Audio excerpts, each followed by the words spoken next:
Praise Lord everyone. Bible reading in 6 months. Day 142, May 22. మొదటి భాగంగా మీకా గ్రంథం 3వ అధ్యాయం నుండి చదువుకుందాం. నేను ఇలాగూ ప్రకటించి తిని, యాకోబు సంతతి యొక్క ప్రధానులారా, ఇశ్రాయేలు అధిపతులారా ఆలకించుడి. న్యాయం ఎరిగి ఉండుట మీ ధర్మమే కదా. అయినను మేలు నసహించుకొని కీడు చేయనిష్టపడుదురు. నా జనుల చర్మము ఊడతీసి వారి ఎముకల మీది మాంసము చీల్చుచుందురు. నా జనుల మాంసమును భుజించుచు వారి చర్మమును ఒలిచి వారి ఎముకలను విరిచి, ఒకడు కుండలో వేయి మాంసమును ముక్కలు చేయనట్టు బాణాలో వేయి మాంసముగా వారిని తుత్తూనిలేగా పగలగొట్టి ఉన్నారు.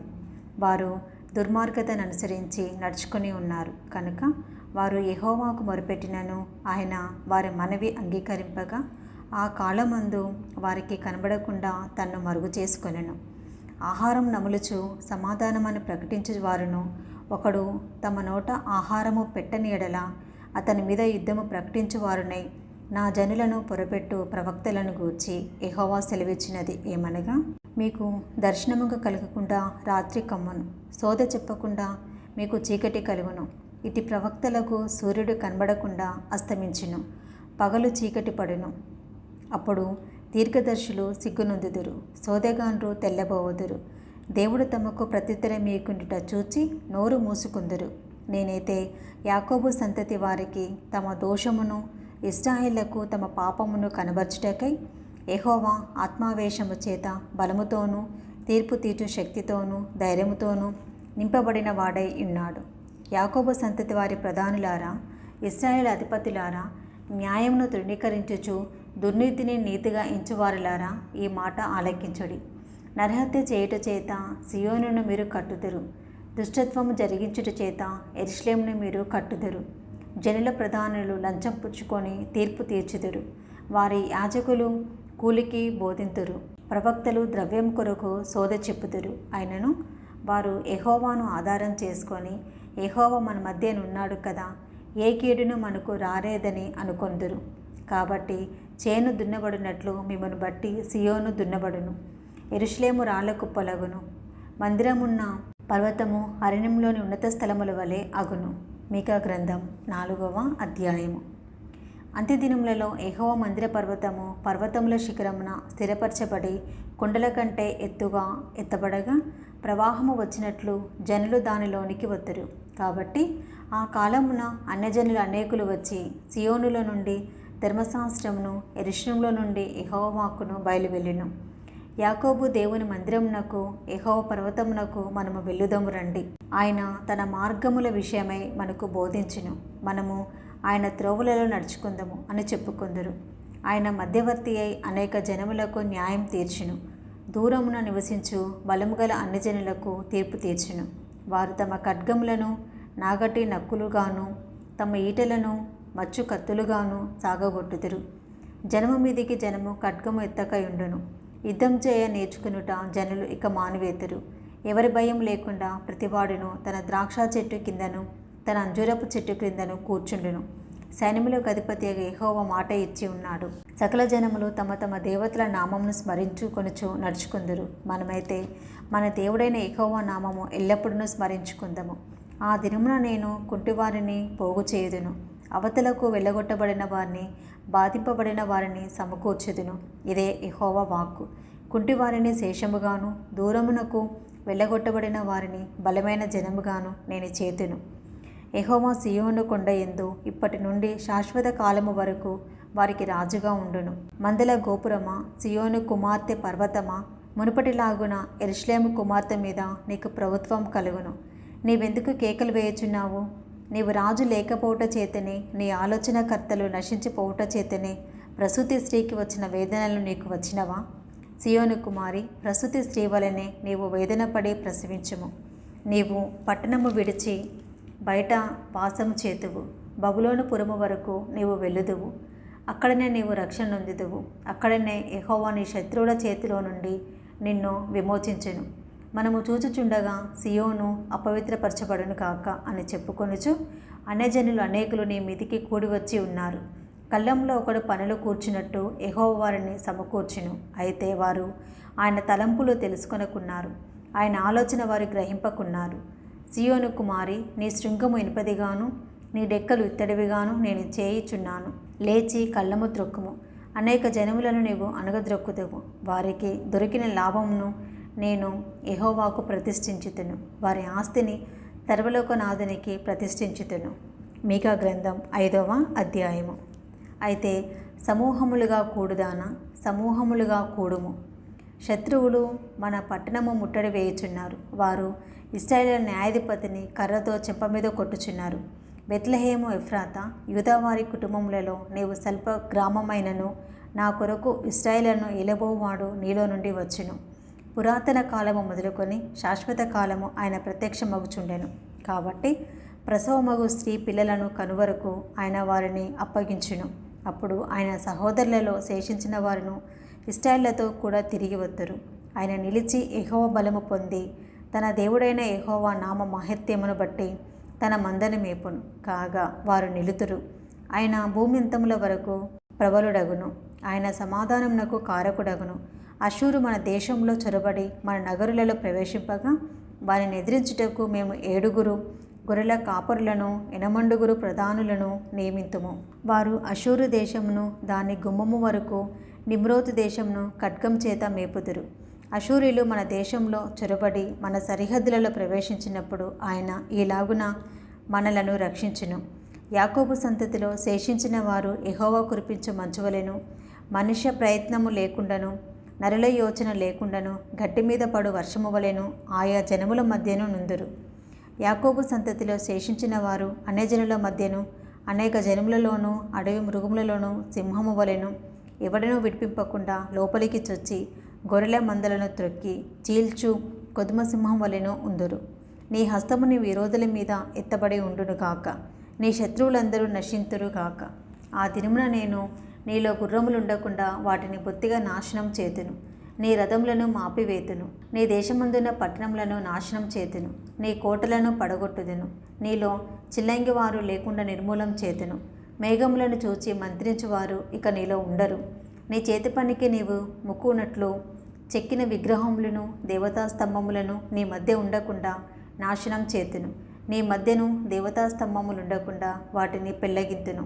నీ పట్టణములను పడగొట్టుదును. నేను అత్యాగ్రహము తెచ్చుకొని నా మాట ఆలకించని జనములకు ప్రతీకారం చేతును. ఇదే యెహోవా వాక్కు. మీకా గ్రంథం 6వ అధ్యాయము. యెహోవా సెలవిచ్చు మాట ఆలకించుడి. నీవు వచ్చి పర్వతములను సాక్ష్యము పెట్టి వ్యాజ్యమాడుము. కొండలకు నీ స్వరము వినబడనిమ్ము. తన జనముల మీద యెహోవాకు వ్యాజ్యము కలదు. ఆయన ఇశ్రాయేలు మీద వ్యాజ్యమాడుచున్నాడు. నిశ్చలములై భూమికి పునాదులుగా ఉన్న పర్వతములారా, యెహోవా ఆడు వ్యాజ్యము ఆలకించుడి. నా జనులారా, నేను మీకేమి చేసి తిని మిమ్మల్ని ఎలాగో ఆయాసపరిచి తిని అది నాతో చెప్పుడి. ఐగుప్తు దేశంలో నుండి నేను మిమ్మల్ని రప్పించి తిని దాసగృహంలో నుండి మిమ్మల్ని విమోచించి తిని మిమ్మల్ని నడిపించుటకై మోషే, అహరోను, మిరియామిలను పంపించి తిని. నా జనులారా, యెహోవా నీతి కార్యములను మీరు గ్రహించినట్లు మోయాబు రాజైన బాలాకు యోచించిన దానిని, బేయేరు కుమారుడైన బిలాము అతనికి ప్రత్యుత్తరముగా చెప్పిన మాటలను, షిత్తీము మొదలుకొని గిల్గాలు వరకును జరిగిన వాటిని మనస్సునకు తెచ్చుకొనుడి. ఏమి తీసుకొని వచ్చి నేను యెహోవాను దర్శింతును? ఏమి తీసుకొని వచ్చి మహోన్నతుడైన దేవుని సన్నిధిని నమస్కారం చేతును? దహన బలులను, ఏడాది దూడలను అర్పించి దర్శింతునా? వేల కొలది పొట్టెలను, వేలాది నదులంతా విస్తారమైన తైలమును ఆయనకు సంతోషము కలుగచేయునా? నా అతిక్రమమునకే నా జ్యేష్ఠపుత్రుని నేనిత్తునా? నా పాప పరిహారమునకే నా గర్భఫలమును నేనిత్తునా? మనుషుడా, ఏది ఉత్తమమో అది నీకు తెలియజేయబడి ఉన్నది. న్యాయముగా నడుచుకునుటయు, కనికరమును ప్రేమించుటయు, దీన మనసు కలిగి నీ దేవుని ఎదుట ప్రవర్తించుటయు ఇంతే కదా యెహోవా నిన్ను అడుగుచున్నాడు. ఆలకించుడి. యెహోవా పట్టణమునకు ప్రకటన చేయుచున్నాడు. జ్ఞానం కలవాడు నీ నామమును లక్ష్యపెట్టును. శిక్షను గూర్చిన వార్తను, శిక్షను నిర్ణయించిన వానిని గూర్చిన వార్తను ఆలకించుడి. అన్యాయం చేయవారి ఇండ్లలో అన్యాయం చేత సంపాదించిన సొత్తులను చిన్నదిగా చేయబడి హేయమైన కొలయు ఉన్నవి కదా. తప్పు త్రాసును, తప్పు రాళ్ళను కల సంచి ఉంచుకొని నేను పవిత్రుడను అగదునా? వారిలోని ఐశ్వర్యవంతులు ఎడతెగక బలాత్కారము చేదురు. పట్టణస్థులు అబద్ధమాడుదురు. వారి నోటిలోని నాలుక కపటముగా మాట్లాడును. కాబట్టి నీవు బాగుపడకుండా నేను నీ పాపములను బట్టి నిన్ను పాడు చేసి ముత్తుదును. నీవు భోజనం చేసినను నీకు తృప్తి కానేరదు. నీవెప్పుడూ పస్తుగానే ఉందువు. నీవేమైనా తీసుకొని పోయినను అది నీకుండదు. నీవు భద్రము చేసుకొని కొనిపోవు దానిని దోపునకు నేను అప్పగింతును. నీవు విత్తనము విత్తుదు కానీ కొయ్యక ఉందువు. ఒలీవ పండ్లను ద్రాక్ష పండ్లను త్రొక్కుదువు కానీ తైలము పూసుకొనకయు ద్రాక్షారసము పానం చేయకోయి ఉందువు. ఏలయనగా మీరు ఒమ్రీ నియమించిన కట్టడలను ఆచరించుచు ఆహాబు ఇంటివారు చేసిన క్రియలన్నిటి అనుసరించుచు వారి యోచనలను బట్టి నడుచుచున్నారు కనుక నా జనులకు రావాల్సిన అవమానమును మీరు పొందగా మిమ్మును భీతి పుట్టించు జనముగాను పట్టణ నివాసులను అపహాస్యాస్పదముగాను చేయపోవచ్చున్నాను. మీకా గ్రంథం 7వ అధ్యాయము. చివరి అధ్యాయం కూడా. వేసవి కాలపు పండ్లను ఏరుకొనిన తర్వాతను ద్రాక్ష పండ్ల పరిగె ఏరుకొనిన తర్వాతను ఎలాగుండునో నా స్థితి అలాగే ఉన్నది. ద్రాక్ష పండ్ల గెల ఒకటియూ లేకపోయాను. నా ప్రాణంకి ఇష్టమైన ఒక కొత్త అంజూర పండైనను లేకపోయాను. భక్తుడు దేశంలో లేకపోయాను. జనులలో యథార్థపరుడు ఒకడునూ లేడు. అందరూ ప్రాణహాని చేయుటకే పొంచియుండు వారే. ప్రతి మనుషుడును కిరాతకుడై తన సహోదరుని కొరకు వలలను ఒగ్గును. రెండు చేతులతోనూ కీడు చేయ పూనుకొనును. అధిపతులు బహుమానమును కోరుదురు.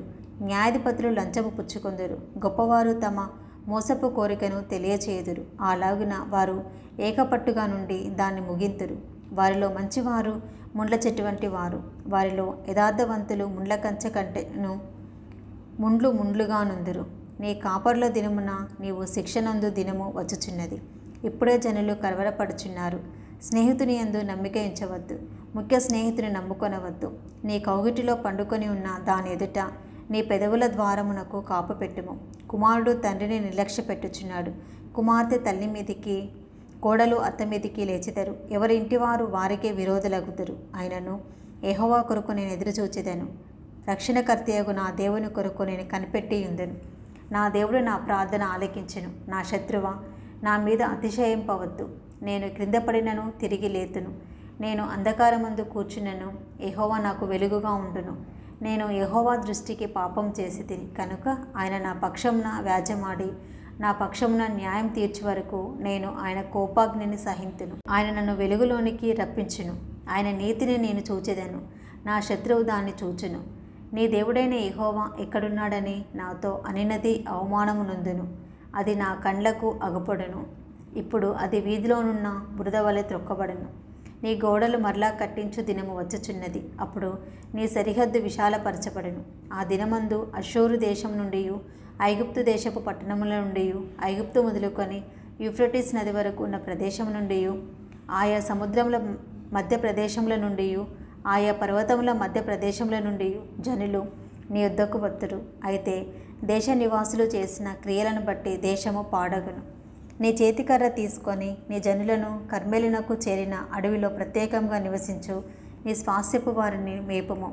బాషానులోను గిలాదులోను వారు పూర్వకాలమున మేసినట్టు మేయుదురు.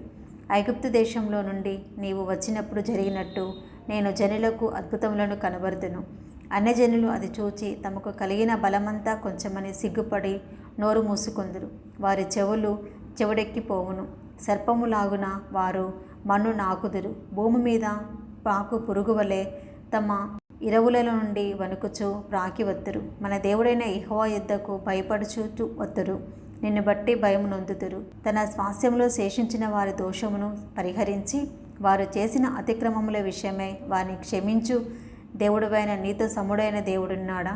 ఆయన కనికరము చూపుటయందు సంతోషించువాడు కనుక నిరంతరము కోపముంచడు. ఆయన మరలా మన యందు జాలిపడును, మన దోషములను అణచివేయును. వారి పాపములన్నిటినీ సముద్రపు అగాధములలో నీవు పడవేతువు. పూర్వకాలమున నీవు మా పితరులైన అబ్రహాము యాకోబులకు ప్రమాణం చేసిన సత్యమును కనికరమును నీవు అనుగ్రహింతువు. ఇది ఈరోజు మొదటి భాగం అండి. Praise the lord.